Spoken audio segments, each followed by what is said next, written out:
तकरीबन 500 वर्षों के सतत संघर्ष, कानूनी लड़ाई और उसके बाद तमाम संतों और श्री राम भक्तों के बलिदान के बाद आज श्री राम मंदिर अस्तित्व में आया है। 22 जनवरी को उसका लोकार्पण हो रहा है। पूरे देश में श्री राम मंदिर के लोकार्पण उद्घाटन को लेकर बहुत ही उत्साह है। इस परिप्रेक्ष्य में हम जानने का प्रयास कर रहे हैं कि वो कार सेवक जिन्होंने 1990 और 92 के दौर में इस श्री राम मंदिर के लिए संघर्ष किया, अपना बलिदान दिया और जिन्होंने परिश्रम किया, जिसके बाद आज ये सफलता हासिल हुई है, उनकी क्या अनुभूति है श्री राम मंदिर को लेकर। और ऐसे ही एक महत्वपूर्ण हमारे साथ व्यक्ति हैं, खास शख्सियत हैं शंकर गायकर साहब, जो उस वक्त कार सेवा में मौजूद थे। हम आपसे सर, सबसे पहले आपका बहुत बहुत स्वागत है। आपने उस दौर में कार सेवा को देखा, कार सेवा में आप शामिल हुए। उस दौर का संघर्ष कैसा था, किस तरह से आप लोगों की भावना थी और किस तरह से ये संघर्ष चला श्री राम लला को मुक्त कराने के लिए? ये संघर्ष जो है ये कोई ज़मीन का संघर्ष नहीं है।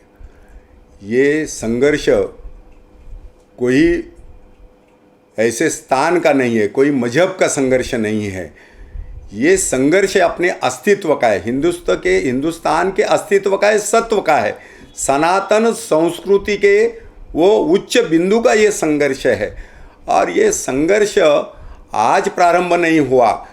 जब से 1528 में बाबर के सेनापति मीर बाकी ने जिस प्रकार हथौड़ा मारकर हमारे प्रभु रामचंद्र जी का जन्मभूमि को तोड़ दिया, वो पहली कील ऐसी थी जो हिंदू समाज के छाती पर ऐसी लग गई।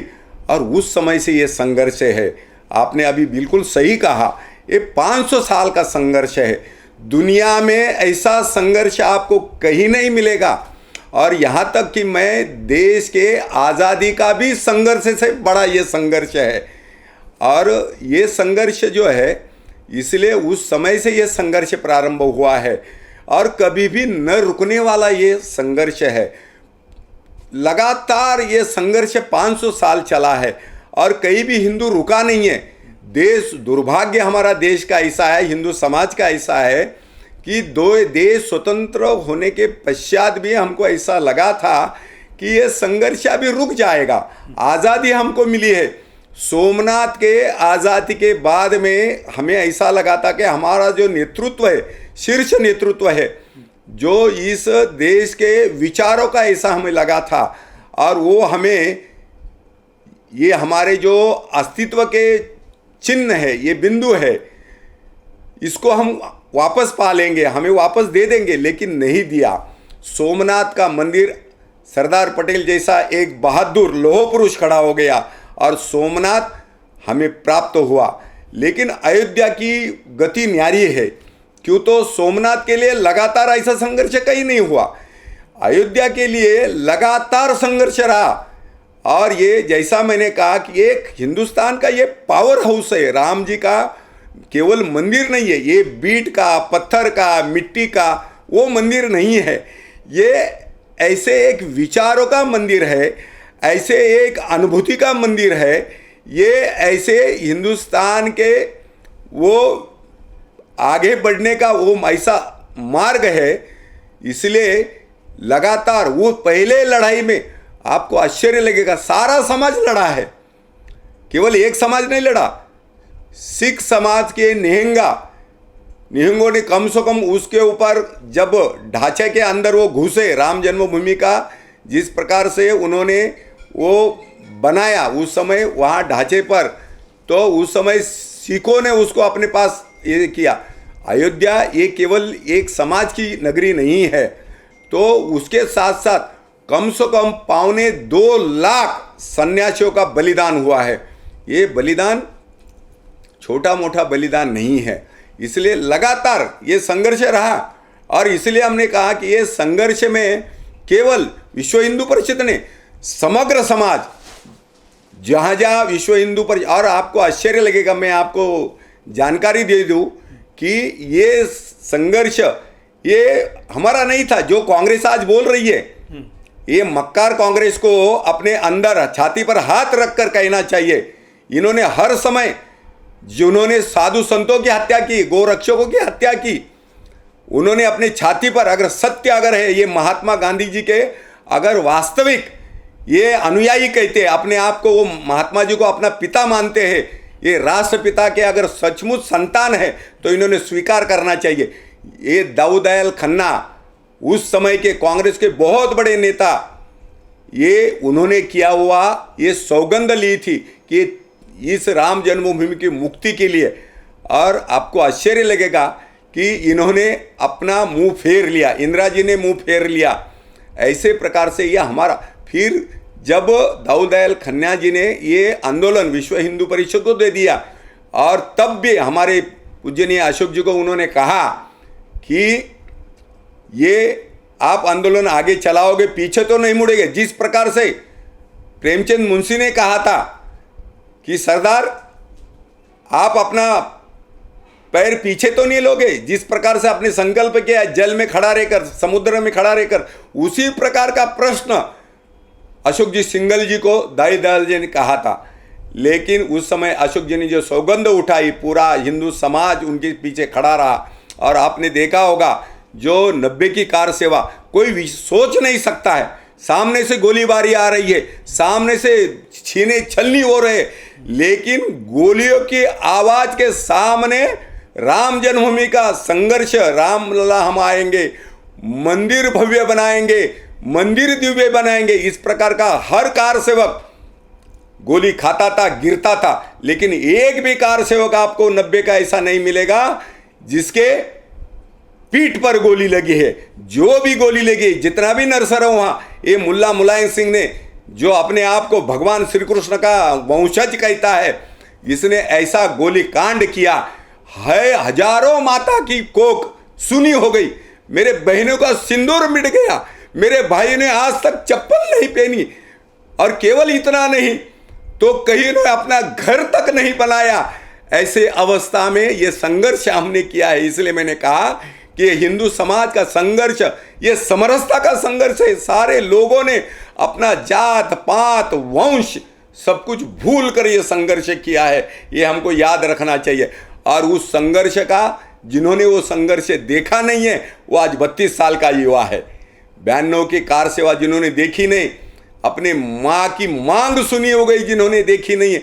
और मुझे तो हमारे माँ ने तो विदा किया था। माँ ने कहा था अगर तुम सचमुच राम के पुत्र हो, अगर सचमुच तुम जय श्री राम बोलते हो, तो उस शब्द को आपने साक्षात अपने जीवन में उतारना चाहिए।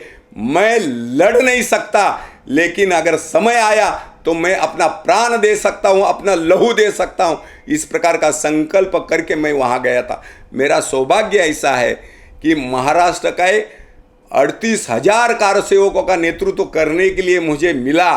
रात दिन आगे तक 2-2 फीट 4-4 फीट तक पूरा घना अंधेरा था। जाड़ा ऐसा था, ठंड ऐसी थी कि कपकपाई ठंड से महिला हमारे साथ में थी।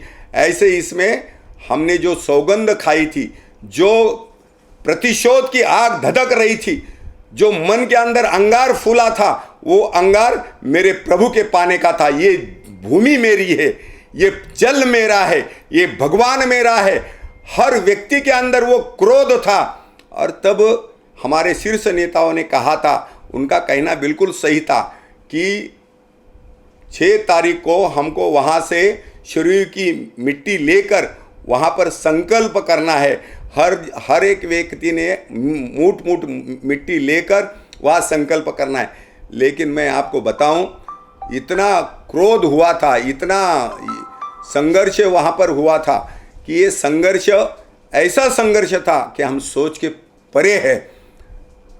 और ऐसे इसमें कभी कभी मैं इसलिए कहता हूँ कि प्रत्यक्ष राम ने अपनी जन्मभूमि बनाई है। मेरा व्यक्तिगत कहना है। उसका कारण ऐसा है कि आंखों देखा हाल ऐसा है कि जो कहते थे कि मुट्ठी मुट्ठी लेके जाओ आप वहाँ पर, लेकिन मैंने देखा साक्षात प्रभु रामचंद्र जी हजारों कार सेवकों के हृदय में प्रवेश किए थे। और वो जो मिट्टी थी वो ऐसी शक्ति बनी थी, ऐसी ताकत बनी कि वो ताकत के द्वारा हम वहाँ पर जो गए वो मिट्टी मिट्टी की तरह रह गई, और हर एक कार सेवकों ने अपना जो आविष्कार किया, हिंदुत्व का आविष्कार किया, प्रभु रामचंद्र जी की शक्ति का आविष्कार हुआ। और देखते देखते 11:15 बजे वो प्रारंभ शक्ति, वो जो ढांचा गिरना प्रारंभ हुआ, कोई किसका सुन नहीं रहा था। क्यों? तो सबके मन में क्रोध था। माँ को दी हुई सौगंध थी, बहन को दी हुई संगत थी, जिन्होंने पिता के हाथ पर पानी छोड़कर कहा था कि मैं विजय प्राप्त करके आऊंगा। ऐसे विजय प्राप्त करने के लिए सब लोग लालायित थे। और देखते देखते 11:15 बजे, जो 11:30 बजे जो प्रारंभ हो गया ढांचा गिरने के लिए, कोई शस्त्र नहीं, कोई अस्त्र नहीं, कोई फावड़ा नहीं।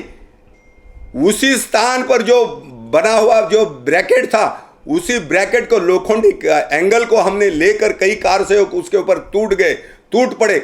और देखते देखते अहंकार का ढांचा, कलंकित ढांचा, हिंदुस्तान को लज्जा लाने वाला ढांचा हमने देखते देखते वहीं गिरा दिया। 4:30 बजे तक ये कार्य चलता रहा। और जिसको बोलते हैं वो कर सेवा, जो है वो कर सेवा ऐसी परिवर्तित हो गई कि प्रभु रामचंद्र जी का छोटा सा हमने वहाँ पर मंदिर बना दिया। ये इसलिए मैं ये कहता हूँ, ये जो न्याय हमको मिला है, ये सत्य का न्याय है, ये संविधान का न्याय है, इस राष्ट्रीय परंपरा का न्याय है, ये सनातन का न्याय है। वो न्याय हिंदू समाज ने पाया है। जो दुनिया जिसको कहती थी कि हिंदू समाज कभी खड़ा नहीं हो सकता, हिंदू समाज कभी लड़ नहीं सकता, हिंदू समाज कभी अपना पौरुष दिखा नहीं सकता, हमने वो पौरुष दिखा और बता दिया, राम ये केवल शक्ति नहीं है, राम ये केवल विचार नहीं है, राम वो पराक्रम है, राम केवल विनय का प्रतीक नहीं है। समय आया तो विनय ना मानत जलधि जड़ गए 3 दिन बीत, बोले राम सकोप भय बिन हो ये ना प्रीत। हमने वो जो प्रीत थी, वो प्रीत को दुनिया को दिखा दिया। एक भी ढांचा गिरने के बाद में हिंदुस्तान में हमने एक भी किसी मस्जिद को हाथ नहीं लगाया। हम स्वतंत्रता की बात करते, हम जो अपने अस्तित्व की बात करते, लेकिन हमने दूसरे का अस्तित्व नहीं मिटाया, हमने किसी के ऊपर प्रहार नहीं किया। ये दुनिया ने देखा। लेकिन इसके बावजूद भी आज तक मैं आपके चैनल के द्वारा लोगों को कहना चाहता हूं, ये कैसा छलवाद है, ये कैसा जिहाद है, इस देश के प्रति कैसी ऐसी दुश्मनी है। 93 के बाद में बांग्लादेश के हजारों मंदिर को गिरा दिया, पाकिस्तान के अंदर हजारों मंदिर को गिरा दिया, हमारे माता बहनों की कत्ल की, मुंबई रक्त रंजित हो गई। ये सबसे दुर्भाग्यपूर्ण बात। लेकिन हमें न्याय पर विश्वास था। हमको ताड़पत्री के अंदर हमारे जो प्रभु बाल राम जी थे वो न्याय देंगे, हमारा विश्वास था, और वो प्रभु ने न्याय दिया। और 5 अगस्त के दिन आप सभी ने देखा होगा कि हमारे देश के प्रधानमंत्री, जो हमारा नेतृत्व है, नेतृत्व ऐसा होना चाहिए जिन्होंने वो शरीर लाल होती देखी है, उस शरीर को उन्होंने प्रत्यक्ष संकल्प में बदल दिया। और प्रत्यक्ष आज हम देख रहे वो मंदिर भव्य और दिव्य खड़ा हो रहा है। सर 22 जनवरी को उसका भव्य और ऐतिहासिक लोकार्पण होने वाला है, सारी तैयारियां चल रही हैं, आप उस संघर्ष के गवाह रहे हैं, संघर्ष में आप शामिल रहे हैं। अब जब ये इस भव्य कार्यक्रम को आप देख रहे हैं, आपके सामने ही जो रामलला टेंट में थे, अब ये विशाल मंदिर में जा रहे हैं, भव्य दिव्य मंदिर में जा रहे हैं, अपने आवास में विराजने वाले हैं, तब आपको कैसी खुशी की अनुभूति हो रही है? आज हमारा रोम रोम रोमांचित है। मेरा प्रभु का घर बन रहा है, इस राष्ट्र का घर बन रहा है, हर माता का संकल्प पूरा हो रहा है। इस देश का विचार आज सच्चे पद्धति से आप देखे जाएंगे तो आज सच हो रहा है, ये हमको दिखाई दे रहा है। आज विश्व की वो सुंदर मूर्त बन रही है, वो सुंदर ऐसी, जिसको हम कहते हैं कि ऐसी वास्तु बन रही है कि ना भूतो ना भविष्य, ऐसा वो इस देश का सनातन का वो प्रतीक आज बन रहा है। और हजारों साधु संतों जिन्होंने बलिदान किया, वो हजारों साधु संत आज 22 तारीख को आनंद से अपनी बाल लीला को नहीं तो साक्षात प्रभु रामचंद्र जी को देखने जा रहे। जिस 2.5 जमीन के लिए 2.5 एकड़ के लिए हमने संघर्ष किया। आज उस 2.5 एकड़ के अंदर आज आप देख रहे भव्य और दिव्य मंदिर, याच मराठी में जिसको कहते याच देही याच डोळा, यही जीवन में वो स्वप्न हमको साकार होते हुए दिख रहा है। और सब आनंदमय मंगलमय ये वातावरण जिसको हम प्रभु के चरणों में जो संकल्प किया था, हम सबका संकल्प पूरा होने जा रहा है। क्या सर कोई संदेश आप देना चाहेंगे जो अब राम भक्त हैं, आज बहुत उत्साहित हैं, लेकिन आपके मुख से क्या आप कहना चाहेंगे? मैं आज के दिन केवल मेरा संदेश यही होगा, ये राम मंदिर नहीं है, ये राम मंदिर नहीं, ये राष्ट्र मंदिर है, राष्ट्र का मंदिर है। इसलिए ये राष्ट्र का मंदिर केवल मंदिर बोलकर चलेगा नहीं, हमको अपना व्यवहार बदलना होगा, हमको अपना आचार बदलना होगा, हमको अपना विचार बदलना होगा। कूट हिंदू पद्धति को, जिन्होंने हिंदू पद्धति को, सनातन पद्धति को नकारा है, ऐसे नकारात्मक विचार वालों को हमको सबक सिखाने की आवश्यकता है। और अपने जीवन में केवल मस्तिष्क में राम नहीं चाहिए, तो अपने हृदय में राम लेकर हम जिए और राम की जीवनी हर दिन अपने अनुकरण में लाए। इसी मैं आपके द्वारा ये प्रार्थना करना चाहता हूँ। बहुत बहुत धन्यवाद। जैसा कि आपने सुना, विश्व हिंदू परिषद के राष्ट्रीय उपाध्यक्ष और उस दौर के कार सेवक और प्रखर हिंदुत्ववादी नेता शंकर गायकर साहब को, जिस तरह का उन्होंने संघर्ष देखा श्री राम मंदिर के उत्थान के लिए, श्री राम मंदिर को मुक्त कराने के लिए, ऐसा संघर्ष बहुत कम लोगों ने देखा है। वो दिन बहुत कठिन थे और उस दिन में जो संघर्ष हुआ, जो बलिदान हुआ, उस बलिदान का ही प्रतिफल है कि आज भगवान श्री राम टेंट से निकलकर स्वयं एक दिव्य मंदिर में पधारने वाले हैं। यह अवसर भारत के लिए और सनातनियों के लिए बहुत ही ऐतिहासिक है। इसलिए जैसा कि आपने अपील किया है कि उत्सव को इस तरह से मनाया जाना चाहिए कि राम स्वयं मन हृदय में रहें और हृदय के साथ साथ जीवन में भी उतर जाएं और उन लोगों के लिए एक सबक बन जाएं जो आज तक राम को नहीं मान देते।